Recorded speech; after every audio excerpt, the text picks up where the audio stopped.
A Quico acredita que a mobilidade precisa ser feita para as pessoas. E ser para as pessoas é pensar que aquela experiência, ela não pode ser negativa, ela tem que ser algo positivo na vida das pessoas, né? A gente tem a pandemia, né, também, que entrou como um outro grande novo desafio.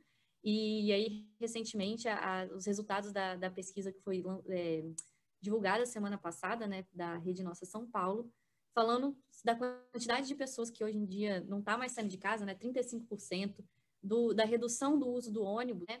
É a primeira vez que o transporte público, né, ele teve um percentual abaixo do transporte individual, e que o medo de pegar coronavírus e a questão da lotação de ônibus, enfim, é o que mais aparece aí como um receio mesmo das pessoas se deslocarem. Então, é realmente um desafio, é algo que está aí no dia a dia das pessoas.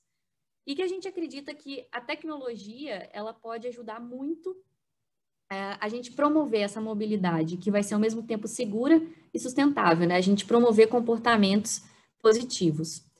E aí, para quem não conhece a Quico, eu vou apresentar rapidamente. A nossa paixão é facilitar a rotina das pessoas, tornando seus deslocamentos mais convenientes, utilizando inteligência e tecnologia. A gente está trabalhando para se tornar uma plataforma de Mobility as a Service, e a ideia é essa, a gente facilitar, não só através de informação, mas também através de pagamento, enfim, de todo tipo de serviço, o acesso das pessoas aos diversos modais que a cidade oferece, né? E não só os modais, a tudo aquilo que seja uma conveniência que está ali para melhorar a experiência do deslocamento das pessoas, como, por exemplo, aluguel de guarda-chuva, né? A gente não precisa mais mudar de modal porque começou a chover. A gente pode continuar nossa jornada com guarda-chuva. Enfim, e aí, trabalhando também na Quico, a gente começou a perceber o quanto que essa questão do Covid está realmente presente na vida das pessoas. A gente fez uma pesquisa recente sobre o que se torna mais importante para as pessoas agora neste momento e como que a Quico tem ajudado. E aí a gente vê essa questão da transmissão da Covid, né? De reduzir o tempo de espera e evitar aglomerações, evitar filas, serem os pontos que aparecem de maneira mais recorrente para a gente poder melhorar a experiência das pessoas. E aí, entendendo que essa tecnologia, né, que a gente acredita que a gente faz parte desse contexto dessa tecnologia que pode ajudar a melhorar a experiência das pessoas, junto com a Mobitech, que é a Associação de Mobilidade e Tecnologia, a gente produziu um material que fala um pouco sobre como as políticas públicas, né, como diversos atores da sociedade podem tomar decisões mais inteligentes para promover esse uso da tecnologia no dia a dia das cidades e, assim, criar jornadas mais adequadas, seguras. Obrigado, Luísa. A gente começa, então, ouvindo a experiência do Sérgio Aveleda, diretor de Mobilidade Urbana do WRI. Ele presidiu o metrô, presidiu a CPTM e conhece, então, né, os detalhes aí, as dificuldades e os benefícios do transporte público, e também foi secretário aqui da prefeitura, teve, né, um papel, um acompanhamento aí de perto dos problemas também, né, de uma grande cidade como São Paulo, nessa questão dos deslocamentos. Sérgio, boa tarde. Boa tarde, Mota, boa tarde, Luísa, boa tarde, Leonora. Cumprimentar vocês por um ano, oferecendo um serviço que é uma ferramenta auxiliar fundamental para a mobilidade urbana, porque esses aplicativos, como vocês fazem com muita competência, que empoderam o usuário no sentido dele poder gerenciar a sua viagem, aumenta muito a atratividade pelo uso de modos de transporte sustentáveis. De fato, esse tipo de ferramenta tornou-se fundamental, um aliado fundamental, das cidades na gestão dos sistemas de mobilidade urbana.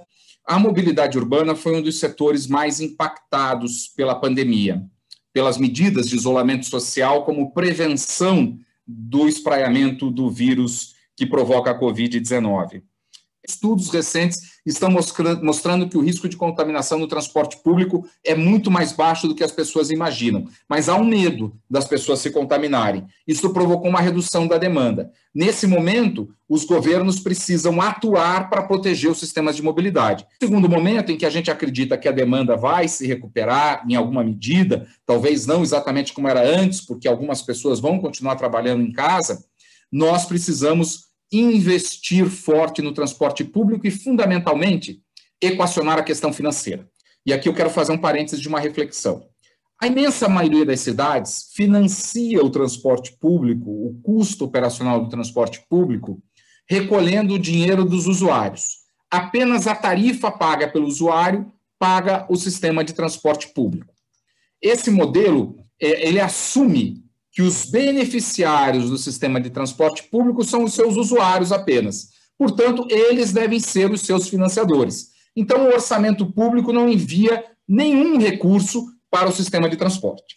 Há um outro modelo, e São Paulo é um exemplo já clássico desse modelo, não é o único, mas é um exemplo importante, de cidades que contribuem com subsídios para reduzir a tarifa. Quando uma cidade faz isso, o que ela diz? Olha, eu reconheço que os beneficiários do sistema de transporte não são apenas os seus usuários. Toda a coletividade se beneficia do sistema de transporte. Portanto, eu subsidio, eu pego o dinheiro do seu Paulo, que não usa o transporte público, mas paga IPTU, eu pego uma parte do dinheiro dele para pagar o transporte público, para que uma imensa quantidade de gente que use o transporte público possa pagar menos e possa usar mais o transporte público. E por quê?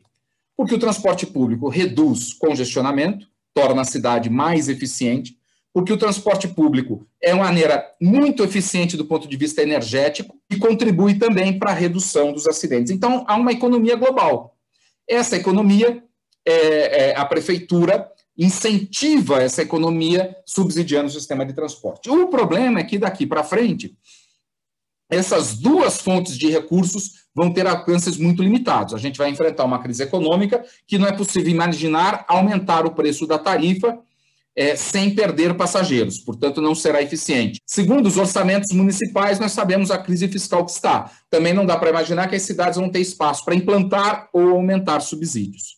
Portanto, é chegado o momento das cidades começarem a discutir novas fontes de financiamento do transporte público. Nós não podemos abrir mão do transporte público. Para incentivar as pessoas a usarem o transporte público, nós precisamos melhorar a sua qualidade. Em geral, os operadores de transporte imaginam que o serviço dele começa, por exemplo, um operador de ônibus. O serviço dele começa no momento em que o usuário ou o cliente entra no ônibus. Esse é um equívoco imenso. O serviço de mobilidade começa quando a pessoa coloca o pezinho fora de casa. Porque se a calçada que leva ele até o ponto de ônibus não estiver boa, eu já não estou convidando essa pessoa a usar o transporte público. Então, nós precisamos olhar para o usuário do serviço de mobilidade desde a hora que ele sai da sua casa até a hora que ele chega no seu destino. Tudo é o serviço de mobilidade. Tudo, tudo, tudo. Eu, quando era presidente do metrô, eu criei, e posso falar aqui sem modéstia, porque foi uma inspiração pessoal minha, o serviço do aplicativo do metrô, o direto do metrô. Um aplicativo para informar ao usuário se havia pane ou não. E eu lembro de muita resistência dizendo, não, mas isso vai expor a gente demais. Eu dizia, não vai. O usuário, se ele receber informação da gente, ele vai gostar. Ele sabe que não precisa ir para a estação agora, ele pode planejar a viagem dele de um outro jeito. Mas a gente pode ir além. Hoje a tecnologia permitiria que quando eu entrasse na estação do metrô, eu recebesse uma mensagem no meu telefone dizendo assim, bom dia, Sérgio. Você está embarcando em Trianon MASP, como todo dia você vai para a Sé? Legal, seja bem-vindo, o serviço está funcionando ok. Chegando na Sé, olha, tem um cafezinho ali, você apresentando esse QR Code, você ganha um desconto. É possível, inclusive, os operadores, além de personificar, porque a grande dificuldade do serviço de mobilidade é que é um serviço de massa. Mas agora, com a tecnologia, a gente pode transformar num serviço personalizado, do cliente chegar e se sentir reconhecido e ter as suas necessidades específicas atendidas, e isso ainda pode ajudar a monetizar o sistema de transportes. Então, o sistema da nova mobilidade precisa ter uma visão de integração e cooperação com o sistema de transporte público. Obrigado, Sérgio. Agora, então, a apresentação da Eleonora Pazos, só para apresentá-la novamente, ela que é diretora da Divisão Latino-Americana da União Internacional de Transportes Públicos, a UITP. Eleonora, boa tarde. Bom, o convite de vocês, quero realmente agradecer e por trazer essa oportunidade, ficava centrado nas questões de tecnologia, e para isso eu acabei trazendo um estudo recente que a UITP realizou junto com Arthur DeLittle, que é uma consultoria, para quem não conhece, né, em várias questões, mas especificamente em transporte, ela tem trabalhado muito com a UITP, para discutir um pouco do que é o futuro da mobilidade, e obviamente passando de maneira contundente no que se refere à tecnologia. O estudo tem o objetivo, né, de entender quais foram as melhores práticas e quais são as melhores práticas para a manutenção ou desenvolvimento de novos modelos de negócio para a mobilidade, enfim, para a sobrevida da mobilidade, num contexto de Covid. Bom, então, dentro toda essa estrutura que eu comentei, foram avaliadas aí as autoridades de uma maneira e os operadores de outra maneira. E o que a gente viu nessa estrutura é que alguns, uma pequeníssima minoria, mas ainda assim, as cidades e autoridades que acreditam que não devem fazer nada e que não vai mudar nada. Outros, a 65%, que são a grande maioria, acredita que tem que ter mudança, mas não conseguiram fazer nada. Então, 65% dessas autoridades ainda não conseguiram atuar e uma porcentagem menor, de 25%, já estão atuando. Então, dentro desses que atuaram, o estudo fez um foco, fez uma lente, ampliou e distribuiu essas ações de duas maneiras. Uma, chamadas muito mais de regulamentação, né? Então, muito mais nos aspectos regulatórios, e outras ações que realmente impactaram, e ações diretas que trazem uma melhoria para o transporte, enfim, deram mais um fôlego para o transporte. O que a gente vê é que a cidade que não fez uma estratégia de governança, ela conseguiu efeitos muito menores do que aquelas que fizeram, que seriam essas ações muito mais ligadas à tecnologia, eu diria assim, vou fazer um enfoque na tecnologia com o desenvolvimento de plataformas. Então, se temos que dar um recado às autoridades, acho que fica muito claro que a primeira ação é uma ação de estratégia de governança, de unificação total dos sistemas, e depois a colaboração. Eu acho que as plataformas vieram para colaborar, né? Então, como tem que ser feita a colaboração?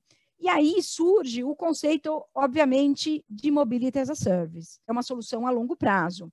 E essa solução a longo prazo vai ter que passar por uma enorme discussão, e isso nós não estamos fazendo, que é a questão de dados, né? É a questão de dados, a questão exatamente de quais são os dados que vamos necessitar para fazer essa gestão, quem vai ser o guardião desses dados. Eu acho que é extremamente pertinente a gente trazer esse tema de tecnologia, falando de uma legislação, tocando agora nesse momento, que a Lei Geral de Proteção de Dados começa a valer, e aí quem está preparado para isso e como que a gente vai compartilhar os dados. E também questões de standards, né? Então, a gente também está falando de standards. Então, quais vão ser esses standards, o que deve ser seguido e quem é que vai dar esses parâmetros. Mas esse é um momento chave para a gente entender, inclusive, o que a gente pode financiar em cima de plataformas tecnológicas, né? Em cima de modelos de negócios que vão depender totalmente, ou que podem estar baseados totalmente em plataformas digitais. E aí a gente vai ver também uma questão, novamente, do transporte da tecnologia, que são as tecnologias ligadas à sanitização, ou seja, aquelas de distribuição, de controle de temperatura, algumas de bookings. Então, as pessoas se sentem muito mais seguras, né? A questão de informação de ocupação de veículos, vários sistemas operadores partiram de cara para isso, porque dá segurança ao usuário, de fato, a se sentir seguro de que aquilo não tem uma lotação adequada, eu posso escolher, eu vou ter o repacing, vou escolher meu tempo, vou escolher meu dia, meu horário. É a centralidade do cliente, né? Então, o que o cliente quer, de fato, vai ser o que vai motivar e vai ter que motivar o desenvolvimento de tecnologias. Basicamente, eu acho que a gente pode concluir, né, e a UITP conclui, né, que o Covid é o momento de repensar, comprovou que está acontecendo uma mudança no padrão de mobilidade e a crise simplesmente acelerou tendências que vinham. Não é nada novo, exceto o home office, aí, algum outro detalhe, e cada vez mais a gente vai precisar de autoridades que se posicionem como governança e não só como regulamentação.